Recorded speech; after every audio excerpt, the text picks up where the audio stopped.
दुबे जी। धन्यवाद सभापति महोदय। मैं झारखंड के जिस इलाके से आता हूं, संथालपन्ना से, सभापति महोदय, मैं लगातार पिछले 12-13 साल से इस पार्लियामेंट में लगातार आवाज़ उठा रहा हूं कि हम लोग बांग्लादेशी घुसपैठिए से जो है बहुत परेशान हैं सर।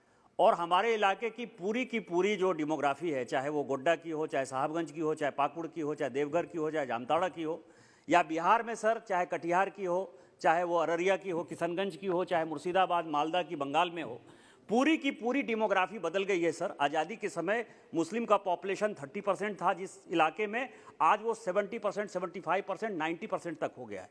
और वो सब केवल हिंदू मुस्लिम का सवाल नहीं है सर, वो सभी बांग्लादेशी आए हैं। हमारी जब सरकार थी झारखंड में, तो हमारे मुख्यमंत्री ने साहबगंज एक पर्टिकुलर जिले के लिए एनआरसी का उन्होंने डिमांड किया था और केंद्र सरकार से कहा था कि एनआरसी जो है लागू होना चाहिए। मेरा आपके माध्यम से सरकार से, भारत सरकार से आग्रह है कि पूरे झारखंड में, बिहार के उस इलाके में और बंगाल में एनआरसी लागू करके हम लोगों को बांग्लादेशी घुसपैठिए से मुक्त कराइए। और जो गांव गरीब किसान लोग हैं और जो लेबर का एक क्राइसिस है कि हम लेबर को रोजगार नहीं दे पा रहे हैं, उससे हम लोगों को मुक्त कराइए।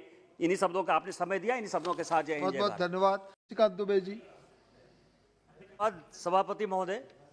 मैं झारखंड के जिस इलाके से आता हूं, संथालपन्ना से, सभापति महोदय, मैं लगातार पिछले 12-13 साल से इस पार्लियामेंट में लगातार आवाज़ उठा रहा हूं कि हम लोग बांग्लादेशी घुसपैठिए से जो है बहुत परेशान हैं सर।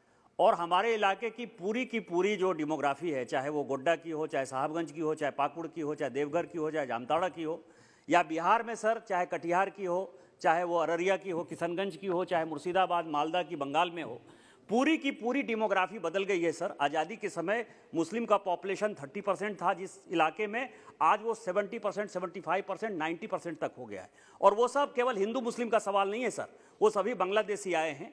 हमारी जब सरकार थी झारखंड में, तो हमारे मुख्यमंत्री ने साहबगंज एक पर्टिकुलर जिले के लिए एनआरसी का उन्होंने डिमांड किया था और केंद्र सरकार से कहा था कि एनआरसी जो है लागू होना चाहिए। मेरा आपके माध्यम से सरकार से, भारत सरकार से आग्रह है कि पूरे झारखंड में, बिहार के उस इलाके में और बंगाल में एनआरसी लागू करके हम लोगों को बांग्लादेशी घुसपैठिए से मुक्त कराइए। और जो गांव गरीब किसान लोग हैं और जो लेबर का एक क्राइसिस है कि हम लेबर को रोजगार नहीं दे पा रहे हैं, उससे हम लोगों को मुक्त कराइए। इन्हीं शब्दों का आपने समय दिया, इन्हीं शब्दों के साथ जय हिंद। बहुत बहुत धन्यवाद श्रीकांत दुबे जी। धन्यवाद सभापति महोदय। मैं झारखंड के जिस इलाके से आता हूं, संथालपन्ना से, सभापति महोदय, मैं लगातार पिछले 12-13 साल से इस पार्लियामेंट में लगातार आवाज़ उठा रहा हूं कि हम लोग बांग्लादेशी घुसपैठिए से जो है बहुत परेशान हैं सर।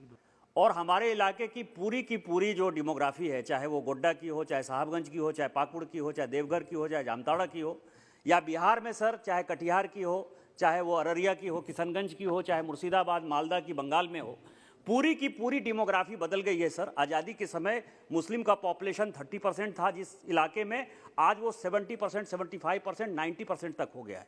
और वो सब केवल हिंदू मुस्लिम का सवाल नहीं है सर, वो सभी बांग्लादेशी आए हैं। हमारी जब सरकार थी झारखंड में, तो हमारे मुख्यमंत्री ने साहबगंज एक पर्टिकुलर जिले के लिए एनआरसी का उन्होंने डिमांड किया था और केंद्र सरकार से कहा था कि एनआरसी जो है लागू होना चाहिए। मेरा आपके माध्यम से सरकार से, भारत सरकार से आग्रह है कि पूरे झारखंड में, बिहार के उस इलाके में और बंगाल में एनआरसी लागू करके हम लोगों को बांग्लादेशी घुसपैठिए से मुक्त कराइए। और जो गांव गरीब किसान लोग हैं और जो लेबर का एक क्राइसिस है कि हम लेबर को रोजगार नहीं दे पा रहे हैं, उससे हम लोगों को मुक्त कराइए। इन्हीं शब्दों का आपने समय दिया, इन्हीं शब्दों के साथ जय हिंद। बहुत बहुत धन्यवाद।